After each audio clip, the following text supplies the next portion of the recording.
Hello everyone. So today we're going to do a rendition on a video for a well-known character and one of the earlier Marvel characters out there, Howard the Duck. Now, Howard the Duck was created by writer Steve Gerber and penciler Val Merrick in Adventure into Fear number 19, December 1973, as a secondary character in the comics Man-Thing feature.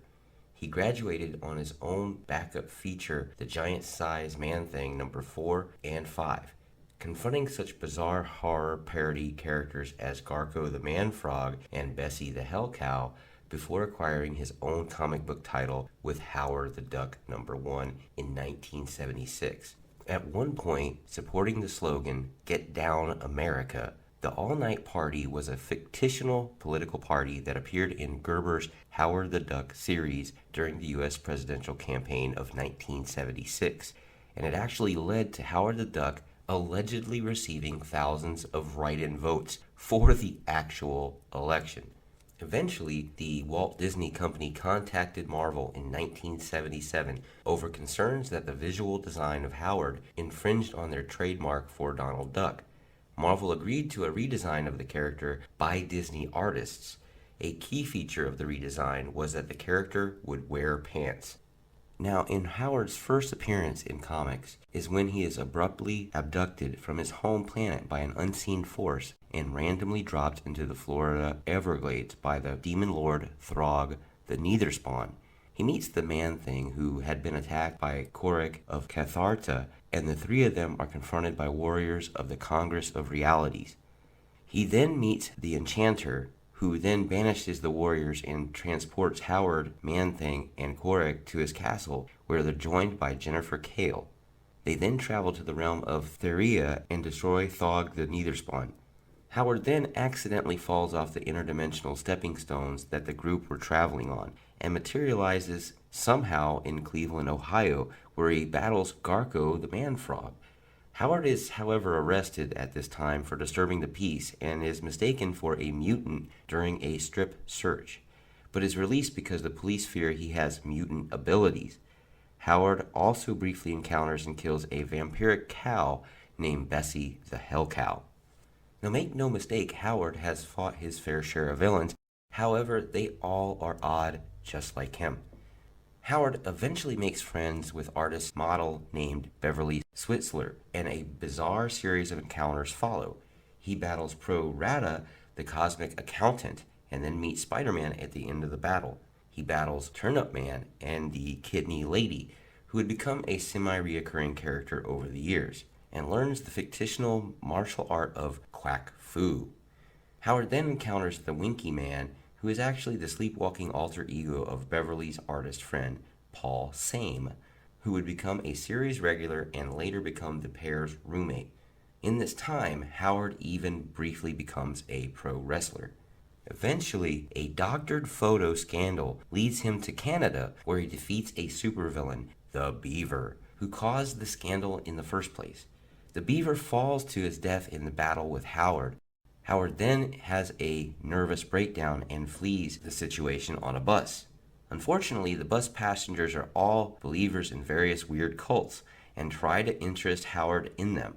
His seatmates are Wenda Wester and the Kidney Lady, a woman who believes that the soul of a person lives in their kidneys and attempts to stop anything she sees as, quote, anti-kidney health. After the bus crashes, Howard and Wenda are sent into a mental institution, and there they meet Damien Hellstrom and is briefly possessed by Hellstrom's demonic soul, oddly becoming the new son of Satan. Beverly and Paul manage to get them both back to Cleveland, and later, while the SS Damned, a cruise ship returning from the scenic Bagmom, Howard and Beverly are taken captive by Lester Verde. Verde has known Beverly in college and had a crush on her and had assumed the identity of the supervillain Dr. Bong. Yeah, you heard that. Who legally marries Beverly against her will and transforms Howard into a human being. Later, after escaping back to New York and being restored to his natural form, Howard is hired as a dishwasher by Beverly's uncle, Lee Switzler. Howard is later reunited with the Enchanter, the Man-Thing, Korik, and Jennifer Kale, and they all battle the demon Bitsk Joe. Korik pilots the ship, the Epic Weasel, and drops Howard back off at Cleveland before he and his other allies fly away. Howard finally meets up with the cruise ship that rescued Paul and Wanda from Dr. Bong, and his friends and Paul and Wanda have befriended the socialite Iris Uritan. Howard is later kidnapped by the ringmaster and his circus of crime. Wanda is abandoned by Paul and Iris, and Paul is shot and left in a coma. After defeating the circus of crime, Howard is plagued by a pessimistic dream and goes his way alone, just as he had at the series' beginning. Now, eventually, the series returned to its former status quo, bringing Beverly back into the picture and having her divorce Dr. Bong. Howard's creator, Steve Gerber, who left the series after issue number 27, originally intended for Beverly and Bong's marriage to be lasting and for Beverly to be written out of the series from that point on. Howard and Beverly's friend Paul, who had ended up in a coma after he had previously been shot by the ringmaster, awakens from his coma and is released from the hospital. Beverly's Uncle Lee brings everyone back to Cleveland and employs Howard as a cab driver, while Paul, being back to his old self, is released from the hospital and becomes Wanda's boyfriend. Howard dons a suit of iron duck armor made by Claude Starkowitz, a man who has delusions of being related to Tony Stark and dreams of being the personal armorer to Iron Man, and battles Dr. Bong in the final issue of the original 70s Howard the Duck series, issue number 31. Howard later encounters Dracula and even once returns to Duckworld. At the end of this 9-issue magazine series, Howard leaves Beverly at her request and is later offered a genetically constructed female duck mate who he doesn't seem to like. Later on, in a really weird series of events, She-Hulk accidentally pulls Howard through a cosmic wormhole along with the theoretical physicist Brent Wilcox, and they are able to prevent other universes from crowding into Earth 616 universe. During this time, Howard meets a character called the Critic and travels to a dimension known as the Baloneyverse, and again battles a group called the Band of the Bland, whom he had previously battled with the Defenders. Later on, in an encounter with Peter Parker and Ben Reilly, being the original current Spider-Man, Howard gets a rematch with the Circus of Crime and the circus is defeated. During the fight, however, Howard and Beverly get stuck in a warehouse full of anthropomorphic ducks, briefly meeting the Savage Dragon and Destroyer Duck. Parker and Reilly leave the warehouse believing that they have the correct versions of Howard and Beverly with them. However, in the Savage Dragon Destroyer Duck companion story that takes place simultaneously, it is explained that the version of Howard and Beverly that left the warehouse with Parker and Reilly are simply clones taken by mistake, and that the real Howard and Beverly actually left the scene with the Savage Dragon and the Destroyer Duck. Now, the sorceress Jennifer Kale has a weekly attempt to return Howard to his homeworld and inadvertently teleports Devil Dinosaur and Moon Boy in her New York apartment. The disoriented dinosaur attempts to eat Howard, but spits him out when shot with John Blaze's Hellfire gun. Devil Dinosaur and Moon Boy then rampage through the city before being subdued by Ghost Rider.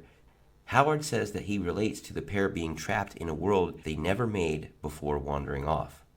In a funny twist of turns, after the adventures with Generation X, Howard gets a job as a department store Santa Claus, which gets him dragged into the North Pole where the real Santa Claus has sold out to Hydra agents.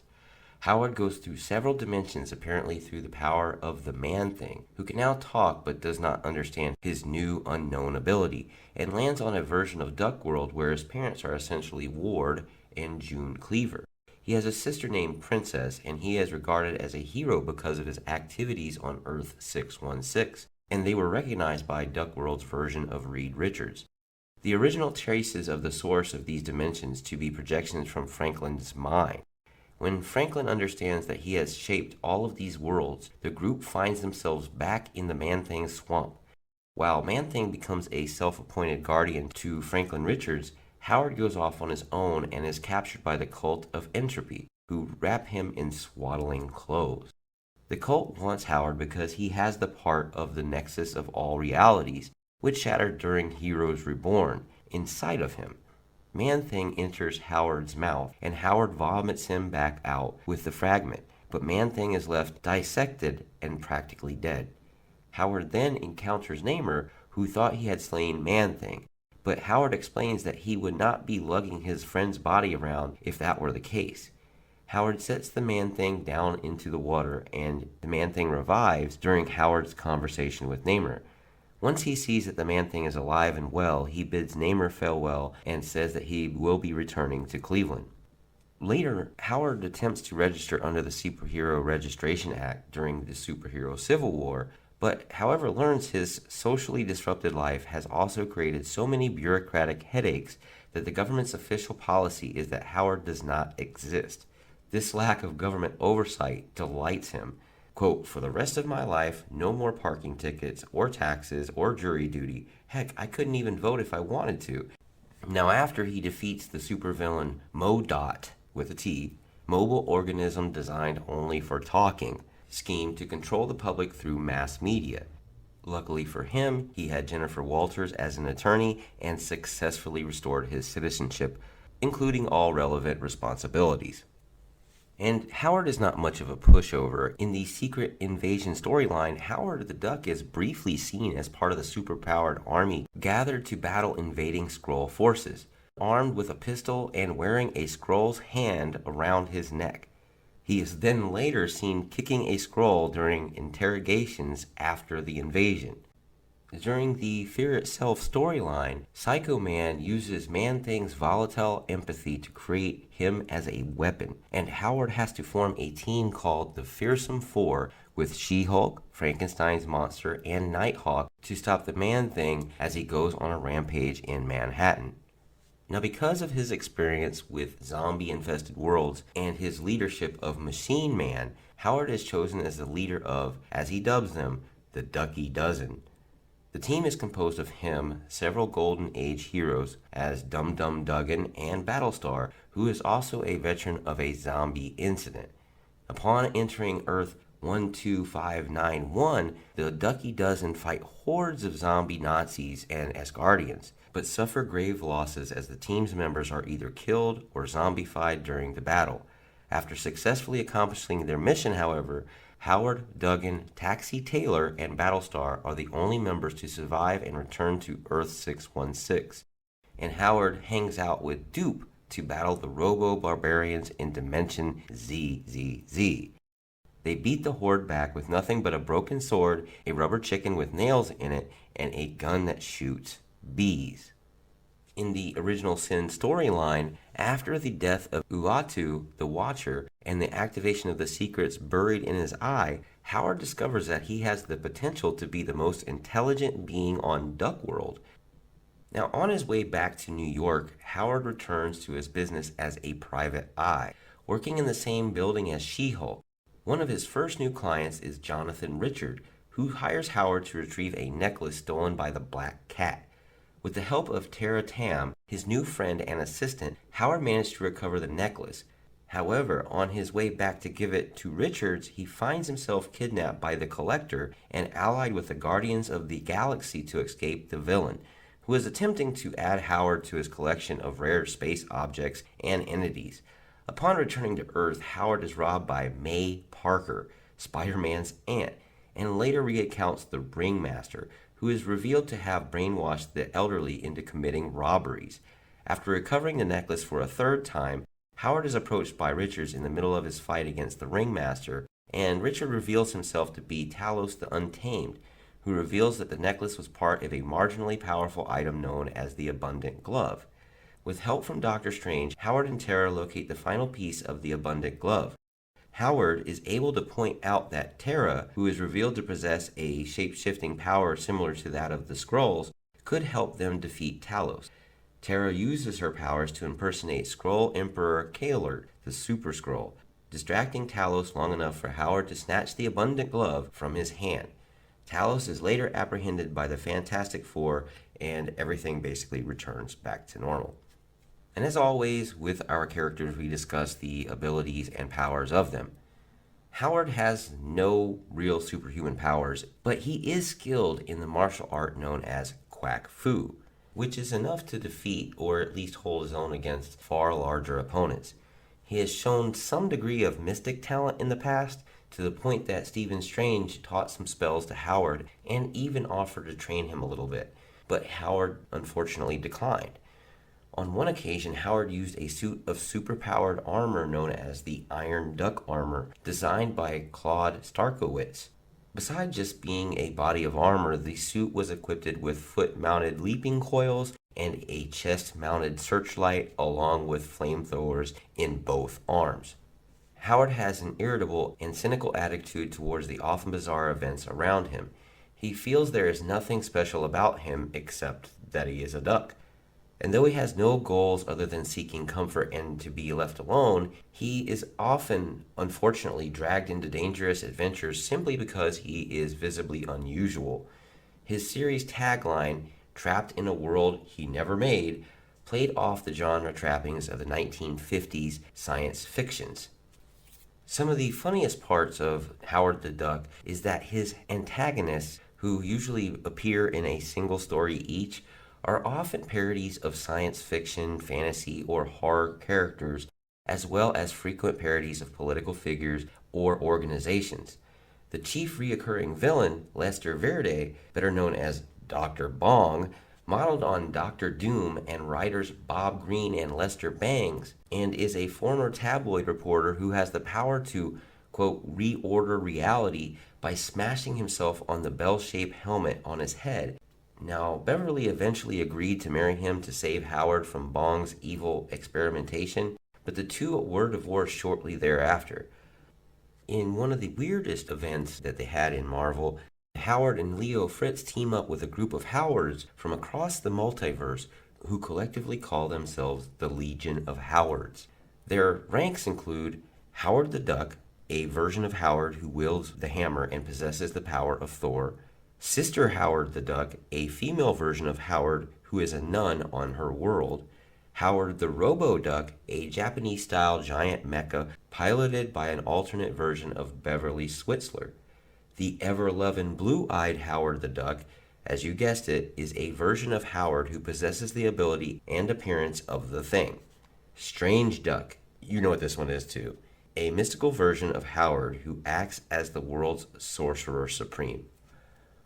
And that concludes our video with this very historical Marvel character. We hope you enjoyed. Please like, share, and subscribe. We really do appreciate that. Also, leave a comment down below because this is Review with You. And without you, we can't have comments down below to navigate what we should be doing next on our channel. As always, Excelsior. See ya.